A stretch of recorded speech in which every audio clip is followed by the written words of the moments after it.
सबसे बड़ा कारण है कि हमारी जो राजधानी है वो पहाड़ों में है ही नहीं। हिमाचल की राजधानी पहाड़ में है। प्रदेश के केंद्र बिंदु में तो होनी चाहिए थी ना राजधानी। आज कुमाऊं पिछड़ा हुआ महसूस कर रहा है, गढ़वाल पिछड़ा हुआ महसूस कर रहा है। क्या विकास, क्या देहरादून को राजधानी बनाने के लिए राज्य बना था, या हरिद्वार उधम सिंह नगर के लिए ये राज्य बना था? गैरसैंण राजधानी ऐसे जंगल के बीच में है। जब सदन चल रहा हो और बाहर भालू घूम रहा होगा तब तो नेता उसके ऊपर नीति बनाएगा। जब नेता का परिवार उसी राजधानी में रहेगा तो अपने परिवार की सुरक्षा के लिए तो नीति बनाएंगे। अभी तक आपने देखा कोई कि किसी नेता पे भालू का हमला हुआ? जनता पे हुआ है ना। गरीब आदमी जो अभी एक तरह से मजबूर है पहाड़ में रहने के लिए, अभावों के बीच भी, उसी पर हमला हो रहा है, उसी पे हो रहा है। नमस्कार दोस्तों, स्वागत है आपका गांव वाला यूट्यूब चैनल के एक और वीडियो पे। दोस्तों आज की वीडियो बहुत ही बढ़िया होने वाली है। आप जानते हैं कि सोमेश्वर घाटी के लदुड़ा गांव से मैं वीडियोस बनाता हूं और अक्सर अपनी वीडियो में उन लोगों को लेता हूं जो हमारे उत्तराखंड में, हमारे पहाड़ में कुछ विशेष कार्य कर रहे हूं। इसके लिए मैं एक गाँव से दूसरी गाँव, एक जगह से दूसरी जगह जाता हूँ और लोगों से मिलता रहता हूँ। आज की जो वीडियो है दोस्तों, आज बहुत ही खास एक शख्स मेरे साथ आ रहे हैं। उत्तराखंड क्रांति दल यानी कि UKD, जो हमारी उत्तराखंड की क्षेत्रीय पार्टी है और सबसे पुरानी क्षेत्रीय पार्टी है, उसके युवा नेता आशीष नेगी जी आज मेरे साथ गांव वाला यूट्यूब चैनल पे आने वाले हैं आपके सामने। तो दोस्तों ये जो वीडियो है ये बिल्कुल भी प्री प्लान वीडियो नहीं थी, इसके लिए मैंने कोई भी तैयारी नहीं की थी।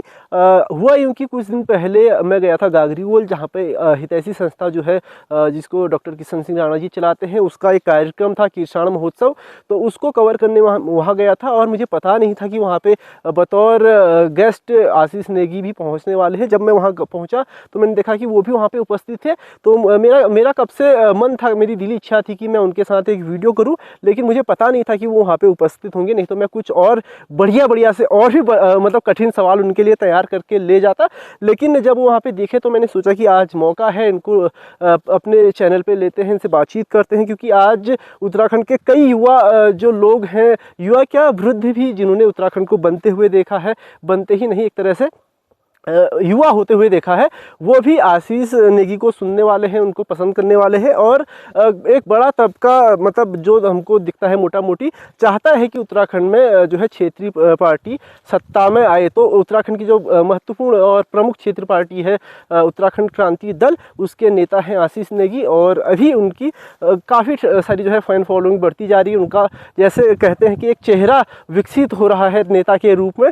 तो मैंने सोचा कि इनसे बात करना बहुत ज़रूरी है, मेरा मन भी था। तो सीधे आशीष जी से आपको मिलाएंगे, लेकिन उससे पहले आप अपने गांव का नज़ारा दिखाता हूं, किस तरह हमारे गांव में आजकल काम धाम चल रहा है और क्या क्या हो रहा है। उसके बाद आपको आशीष भाई से मिलाया जाएगा। तो दोस्तों अभी बज रहे हैं दोपहर के 2 और गांव में लगभग लोगों ने जो है अब तक खाना खा लिया होगा दोपहर का। तो अभी आराम का समय है, क्योंकि सर्दियां हैं, सर्दियों में बहुत ज़्यादा काम होता नहीं है हमारे पहाड़ क्षेत्र में। तो देख सकते हैं ये हमारा गांव है लदुड़ा गांव, जो कि सोमेश्वर घाटी में पड़ता है। और सोमेश्वर घाटी एक बहुत ही खूबसूरत घाटी है जो कि पड़ती है अल्मोड़ा जिले में, उत्तराखंड के अल्मोड़ा जिले में ये घाटी पड़ती है। जब आप अल्मोड़ा से कौसानी की तरफ आते हैं तो कौसानी और अल्मोड़ा के बीच में पड़ती है। कौसानी हमारे यहाँ से होता है करीब 14 किलोमीटर। तो ये बहुत ही सुंदर जगह है कुल मिला के। तो आप देख सकते हैं कुछ इस तरह का नज़ारा है, बढ़िया धूप है। और खेतों में आजकल हमने जो है गेहूं लगा रखा है। ये देखिए बहुत बड़ा अभी गेहूं हो नहीं रखा है, लेकिन गेहूं जो है जम चुका है। सभी खेतों में आपको हरापन दिख रहा होगा और जो खेत आपको भूरे दिख रहे हैं वो धीरे धीरे बंजर पड़ चुके हैं। तो बंजर खेतों की भी जो है समस्या लगातार बढ़ती जा रही है और इस पे आगे आशीष भाई ने भी जोर दिया है। तो फिलहाल आपको सीधे ले चलते हैं किसान महोत्सव की ओर, जहाँ पे मेरे को मिले थे आशीष नेगी और उनसे क्या क्या वार्तालाप हुई वो आप देखिए। तो दोस्तों इस वक्त मेरे साथ हैं आशीष नेगी, जो कि UKD के अभी सक्रिय युवा नेता हैं पूरे प्रदेश में। सर स्वागत है आपका गाँव वाला यूट्यूब चैनल पे। बहुत बहुत धन्यवाद। कैसा लग रहा है आपको? सबसे पहले तो मैं पूछूंगा ये बागेश्वर जिला कैसा लगा आपको आते हुए? देखिए, बागेश्वर हो, टिहरी हो, चंपावत हो, पहाड़ हैं, खूबसूरत बिल्कुल हैं, बहुत अच्छा लगा है।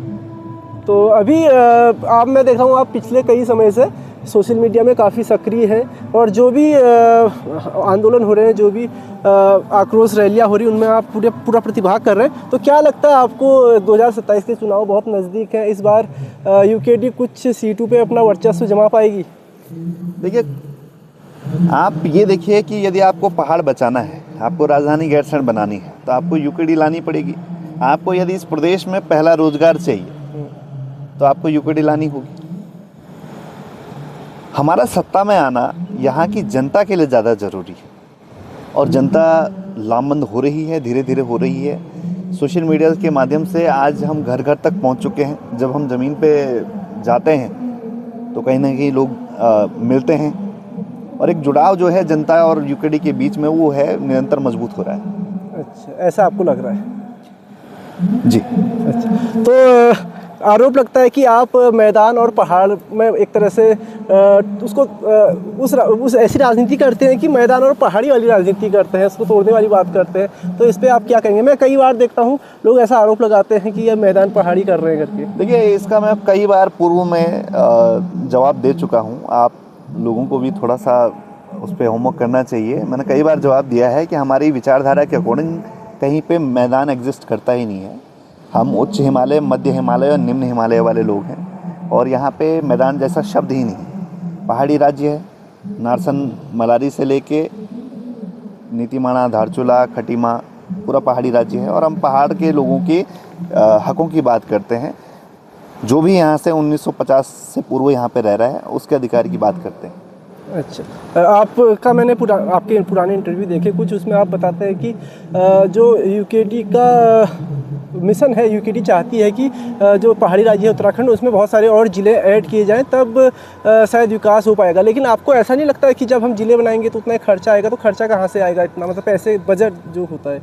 देखिए, बजट इस प्रदेश को जानबूझ के कर्जे में डाला जा रहा है। बोला जा रहा है कि 1 लाख करोड़ का हम कर्जा देते हैं केंद्र, तब जाके तुम्हारा प्रदेश चलता है। पर जो ये बगल में नदी बह रही है, ये इस प्रदेश का रेवेन्यू है। आपको पता है हमारे प्रदेश की जो जल से जितनी परियोजनाएं हैं उस पर पूर्णतः स्वामित्व हमारा नहीं है।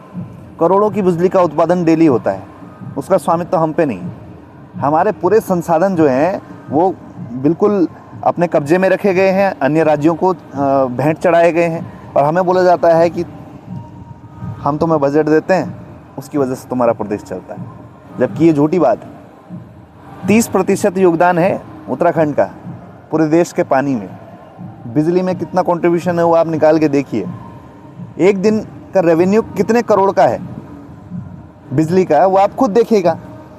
फिर आपके सामने जो ये 1 लाख करोड़ का जो बजट आता है ना, ये बहुत छोटा सा दिखेगा आपको। अच्छा, हमारा कंट्रीब्यूशन बहुत बड़ा है। गंगा और यमुना बोर्ड बने हुए हैं, जब तक वो भंग नहीं होंगे तब तक हमें पूर्ण तो स्वामित्व नहीं मिलेगा।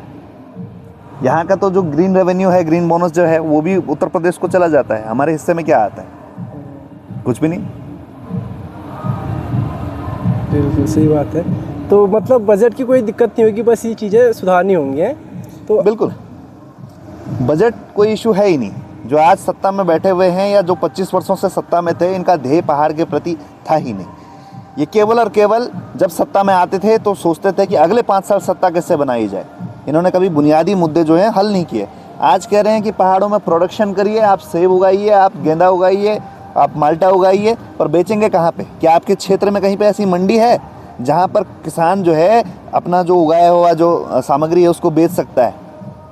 तो किस प्रोडक्शन की तरफ बात कर रहे हैं? अगर आपके खेत में 2 किलो गेंदा हो रहा है या 2 किलो सेब हो रहा है और डेली हो रहा है, जैसे गेंदे का छोटी सी जगह है 2 किलो प्रोडक्शन निकल रहा है, लाइफ भी बहुत कम। और आप कहाँ पे बेचोगे उसको? आप क्या ऋषिकेश जाएंगे बेचने या उसको हल्द्वानी बेचने जाएंगे? वो मंडी बनाना किसकी जिम्मेदारी थी?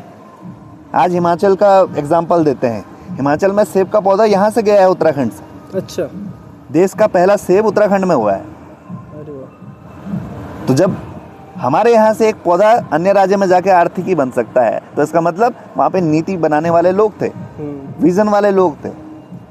हमारे यहाँ तो चकबंदी नहीं हो पाई। आपका एक खेत इधर, दूसरा खेत इधर, फिर बोलते हैं आपको खेती करिए। और एग्जाम्पल देंगे हिमाचल का। हिमाचल में तो एक ही जगह पे संगठित रूप से खेती हो रही है, तो ये क्यों नहीं देखती है सरकार? जनता क्यों नहीं देखती है? हम बुनियादी मुद्दों की बात कर रहे हैं। अगर आप चाहते हैं कि इस प्रदेश में यूं ही चीज़ें चलती रहे या अवैध खनन होता रहे, गांव में पोस्टमैन हरियाणा से आए, बिहार से आए, ठेकेदार यूपी से आए, बिहार से आए, राजस्थान से आए, नर्सिंग में जो भर्ती हो रहे हैं वो बाहर के आए, तो ठीक है, आप जिताते रहिए बीजेपी और कांग्रेस को। आज लोग हमें कहते हैं कि अरे यूकेडी तो कई लोग कहते हैं कि यूकेडी तो बर्बाद हो गई। अरे हम नहीं बर्बाद हुए भाई, आप बर्बाद हुए हो। इस प्रदेश की संस्कृति बर्बाद हुई है, मूल निवासी बर्बाद हुआ है। और जितना कमज़ोर हम हुए उतना इस प्रदेश का मूल निवासी कमज़ोर हुआ है। क्या राजधानी गैरसैंण बन पाई है? सबसे बड़ा कारण है कि हमारी जो राजधानी है वो पहाड़ों में है ही नहीं। हिमाचल की राजधानी पहाड़ में है। प्रदेश के केंद्र बिंदु में तो होनी चाहिए थी ना राजधानी। आज कुमाऊं पिछड़ा हुआ महसूस कर रहा है, गढ़वाल पिछड़ा हुआ महसूस कर रहा है। क्या विकास, क्या देहरादून को राजधानी बनाने के लिए राज्य बना था? या हरिद्वार उधम सिंह नगर के लिए ये राज्य बना था? ये राज्य बना था ताकि विकास जो है दोनों तरफ हो पाए, गढ़वाल में भी हो पाए, कुमाऊं भी हो पाए। विकास जो है गढ़वाल में भी अछूता रह गया, कुमाऊं में भी अछूता रह गया। अस्पताल आपके पास नहीं है, व्यवसाय आपके पास नहीं है, फिर भी अगर राष्ट्रीय दलों को वोट देना है तो देते रहो।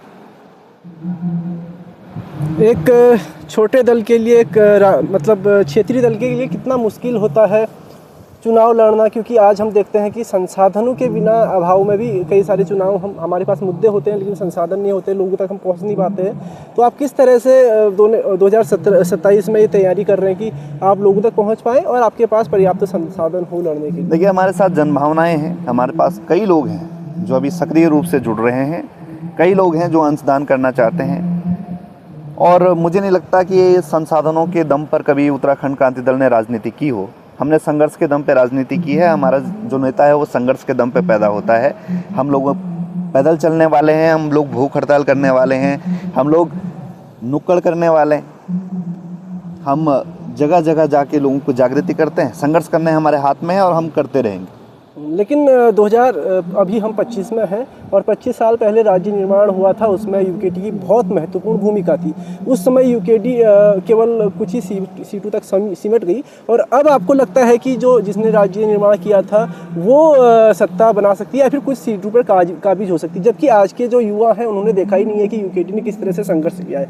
तो कैसे ये गैप आ गया, एक जनरेशन गैप भी है, तो कैसे आप इसको फुलफिल करोगे, कैसे वो भावना लोगों तक पहुँचाओगे कि हमारी यूकेडी की जो भागीदारी थी राज्य निर्माण में वो कितनी महत्वपूर्ण थी? देखिए, ऐसा है, पहली बात तो यूकेडी की महत्वपूर्ण भूमिका नहीं थी, यूकेडी ने ही राज्य बनाया है।